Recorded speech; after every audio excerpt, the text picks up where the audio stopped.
దేశంలో కరోనా చాప కింద నీరులా వ్యాపిస్తోంది. దీనిపై అప్రమత్తమైన కేంద్రం రాష్ట్రాల ముఖ్యమంత్రులతో భేటీకి సమాయత్తమైంది.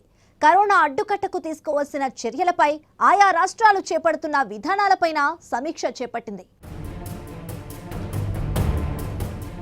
కరోనా ఫోర్త్ వేవ్ తప్పదన్న వైద్య నిపుణుల సూచనలతో పాటు దేశంలో కరోనా కేసులు పెరుగుతున్నాయి. ఈ నేపథ్యంలో ఆయా రాష్ట్రాలు తమదైన స్థాయిలో చర్యలు చేపడుతున్నాయి. వీటిపై సమీక్షించి కీలక నిర్ణయాలు తీసుకునేందుకు కేంద్రం సన్నద్ధమైంది. కరోనా వైరస్ కట్టడిపై సమీక్షించేందుకు అన్ని రాష్ట్రాల ముఖ్యమంత్రులతో ప్రధాని నరేంద్ర మోదీ సమీక్ష నిర్వహించారు.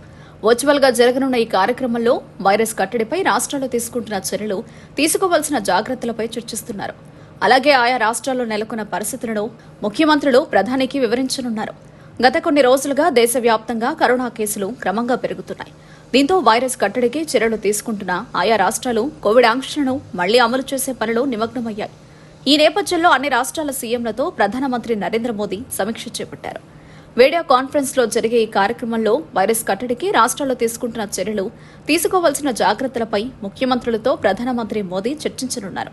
అయితే మే నెలలో పండుగలు ఉన్నందున ప్రతి ఒక్కరూ మాస్కులు, భౌతిక దూరం వంటి కోవిడ్ నిబంధనలు పాటించాలని మొన్నటి మన్ కీ బాత్ ప్రసంగంలో దేశ ప్రజలకు ప్రధాని మోదీ విజ్ఞప్తి చేశారు. ఇదిలా ఉంటే గత కొన్ని రోజులుగా దేశవ్యాప్తంగా నిత్యం 2000 కరోనా పాజిటివ్ కేసులు నమోదవుతున్నాయి. దీంతో క్రియాశీల కేసుల సంఖ్య 15,000 దాటాయి. దేశ రాజధాని ఢిల్లీలో పాజిటివిటీ రేటు గణనీయంగా పెరగడంతో పాటు ఆర్ విలువ ఎక్కువ కావడం ఆందోళన కలిగిస్తోంది. దీంతో ఆంక్షలు అమలు చేసే పనిలో నిమగ్నమైన రాష్ట్రాలు మాస్కులు ధరించని వారికి జరిమానా విధించడం వంటి చర్యలు చేపడుతున్నాయి. ముఖ్యంగా 4వ వేవ్ నివారించేందుకు చర్యలు తీసుకోవాలని సూచిస్తున్నాయి. అయితే కొన్ని రాష్ట్రాలు ఇప్పటికే ఆంక్షలు పూర్తిగా ఎత్తేయగా ప్రస్తుత పరిస్థితులను దృష్టిలో పెట్టుకుని మరికొన్ని రాష్ట్రాలు స్వల్పంగా ఆంక్షలను అమలు చేస్తున్నాయి. మళ్లీ కరోనా కేసులు పెరుగుతుండడం, ముఖ్యంగా ఉత్తరాదిన స్కూళ్లలోనూ కేసులు రిపోర్టు కావడం కలకలం రేపింది. ఈ వీడియో కాన్ఫరెన్స్ లో రాష్ట్రాల ముఖ్యమంత్రులతో ప్రధానమంత్రి కార్యాలయ అధికారులు, కేంద్ర హోంశాఖ మంత్రి అమిత్ షా, కేంద్ర ఆరోగ్య శాఖ మంత్రి మన్సుఖ్ మాండవియా, ఆయా శాఖలకు చెందిన సీనియర్ అధికారులు కూడా ఈ భేటీలో సమావేశమవుతున్నారు. ఈ సమావేశంలో కేంద్ర ఆరోగ్య శాఖ కార్యదర్శి రాజేష్ భూషణ్ దేశంలోని కరోనా పరిస్థితులు, కరోనా టీకా పంపిణీ పురోగతి, ముఖ్యంగా బూస్టర్ టీకా పంపిణీ, ఎక్కువ కేసులు నమోదవుతున్న రాష్ట్రాలకు సంబంధించిన వివరాలను ప్రజెంటేషన్ ఇవ్వనున్నారు. గతంలో ప్రధాని మోదీ ఇలా సీఎంలతో వీడియో కాన్ఫరెన్స్ నిర్వహించి దేశంలోని కరోనా స్థితిగతుల గురించి చర్చించిన సంగతి తెలిసిందే. సీఎంలతోనే కాదు, జిల్లా కలెక్టర్లతోనూ ఆయన గతంలో సమీక్షా సమావేశాలు నిర్వహించారు. భారత్లో కరోనా కేసులు స్వల్పంగా పెరిగాయి. గడిచిన 24 గంటల్లో దేశంలో కొత్తగా 2593 కరోనా కేసులు నమోదయ్యాయి. 44 మంది మృతి చెందారు. గత కొద్ది రోజులుగా కరోనా కేసుల్లో పెరుగుదల చోటు చేసుకోవడంతో యాక్టివ్ కేసుల సంఖ్య కూడా పెరుగుతోంది. మరోవైపు దేశంలో కరోనా రికవరీ రేటు ప్రస్తుతం 98.75% ఉంది. ప్రస్తుతం దేశంలో కరోనా రోజువారీ positivity rate 0.59%, weekly positivity rate 0.54% ఉంది. మరోవైపు దేశంలో వ్యాక్సినేషన్ ప్రక్రియ కొనసాగుతోంది. దేశ రాజధాని ఢిల్లీలో కోవిడ్ తీవ్రత దేశ ప్రజలను ఆందోళనకు గురిచేస్తోంది. ఈ నేపథ్యంలో ప్రభుత్వం అప్రమత్తమైంది. కోవిడ్ కట్టడికి చర్యలు చేపట్టాలని కేంద్ర ఆరోగ్య శాఖ ఇప్పటికే రాష్ట్రాలకు సూచనలు చేసింది. కోవిడ్ కేసుల కట్టడికి చర్యలు తీసుకోవాలని, ప్రజలు కోవిడ్ నిబంధనలు తప్పనిసరిగా పాటించేలా చూడాలని టెస్టింగ్, వ్యాక్సినేషన్ అంశాలపైన మోదీ సూచనలు చేశారు.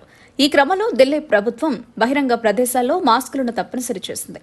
నిబంధనలు ఉల్లంఘించిన వారికి 500 రూపాయల జరిమానా విధించనున్నట్లు ప్రభుత్వం తెలిపింది. బహిరంగ ప్రదేశాల్లో మాస్కులను తప్పనిసరి చేయడం ఢిల్లీ ప్రభుత్వం మాత్రమే కాదు, ఇటీవల ఉత్తరప్రదేశ్, హర్యానా ప్రభుత్వాలు కూడా పెరుగుతున్న కోవిడ్-19 కేసుల దృష్ట్యా మాస్కులను తప్పనిసరి చేయడానికి నిబంధనలు విధించాయి.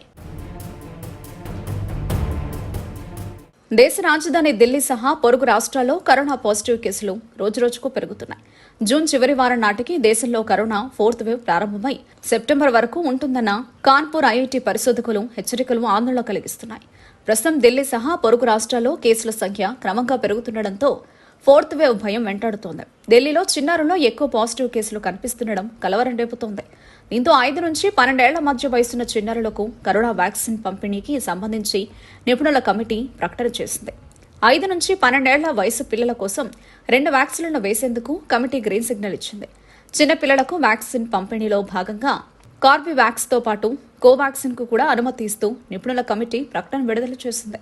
దీంతో త్వరలోనే 5 నుంచి 12 ఏళ్ల మధ్య వయసు పిల్లలకు వ్యాక్సిన్ పంపిణీకి సంబంధించి త్వరలోనే కేంద్రం నుంచి ప్రకటన వెలువడే అవకాశాలున్నాయి. తద్వారా కరోనా 4th వేవ్ ను అడ్డుకోవాలని కేంద్రం భావిస్తోంది. దీనికి అనుగుణంగా చిన్నారులకు బయాలజికల్ ఈ వ్యాక్సిన్ ఇవ్వాలని నిర్ణయించుకుంది. అంతేగాక కరోనా నిబంధనల్ని యథాతథంగా పాటించాలని కూడా కేంద్రం సూచించనుంది. ఇప్పటికే దేశవ్యాప్తంగా కరోనా కేసులు క్రమంగా పెరుగుతున్నాయి. దీంతో అప్రమత్తమైన కేంద్ర వైద్యారోగ్య శాఖ ఎప్పటికప్పుడు పరిస్థితిని సమీక్షిస్తూనే కరోనా కట్టడికి కొత్త మార్గదర్శకాలు విడుదల చేస్తోంది. ఢిల్లీ, హర్యానా, గుజరాత్ రాష్ట్రాల్లోని కొన్ని విద్యా సంస్థలు, ప్రైవేట్ కార్యాలయాల్లో కరోనా కొత్త కేసులు బయటపడగా ఇటు దక్షిణాదిలోనూ కరోనా కేసులు పుట్టుకొస్తున్నాయి. మరోవైపు తమిళనాడు రాష్ట్రంలోనూ కరోనా కొత్త కేసులు పెరుగుతుండడంపై తమిళనాడు ఆరోగ్య శాఖ అప్రమత్తమైంది. ఇక ఆంధ్రప్రదేశ్లో 24 గంటల వ్యవధిలో 4 కరోనా పాజిటివ్ కేసులు నమోదైనట్లు వైద్య ఆరోగ్య శాఖ ప్రకటించింది. 4గురికి కోవిడ్-19 పాజిటివ్ వచ్చినట్లు నిర్ధారణ అయింది. కృష్ణా జిల్లాలో 1కి, ఎన్టీఆర్ జిల్లాలో 3కి కరోనా వచ్చింది. మిగిలిన జిల్లాలో ఎలాంటి కోవిడ్-19 కేసులు నమోదు కాలేదు. ఎలాంటి మరణాలు నమోదు కాలేదు. ఇక తెలంగాణ రాష్ట్రంలో ఒకే రోజు 34 కోవిడ్ పాజిటివ్ కేసులు నమోదయ్యాయి. దీంతో రాష్ట్రంలో ఇప్పటి వరకు నమోదైన కోవిడ్ కేసుల సంఖ్య 7,91,827కు పెరిగింది. ఇక 24 గంటల్లో 15 మంది కరోనా నుంచి కోలుకున్నారు. ప్రస్తుతం రాష్ట్రంలో 232 మంది పేషెంట్లు కరోనాకు చికిత్స పొందుతున్నారు. తెలంగాణలో ఇప్పటి వరకు కరోనా కారణంగా 4,111 మంది చనిపోయినట్లు ప్రభుత్వం ప్రకటించింది. కరోనాను అడ్డుకోవాలంటే స్వీయ మార్గదర్శకాలు కీలకమని నిపుణులు హెచ్చరిస్తున్నారు. అయితే అదే సమయంలో చిన్నారులకు వ్యాక్సిన్ అందించాలన్నది కీలకంగా మారింది.